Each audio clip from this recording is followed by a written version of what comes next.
हुजूर की आंखों में आंसू आ गए।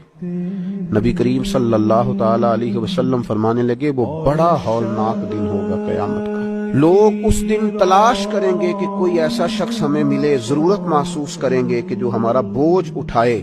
अब वो शख्स अर्ज करता है, मालिक मेरे पास तो कोई नेकी नहीं है और ये कह रहा है मेरे गुनाह ही इस पर डाल दिए जाएं।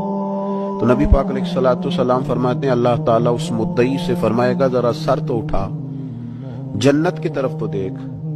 तो वो जन्नत की तरफ सर उठाकर देखेगा और देखकर अर्ज करेगा, मालिक मैं एक चांदी का शहर देख रहा हूं जिसमें सोने का महल बना हुआ है, हीरे जवाहरात से मुरस्सा है वो महल।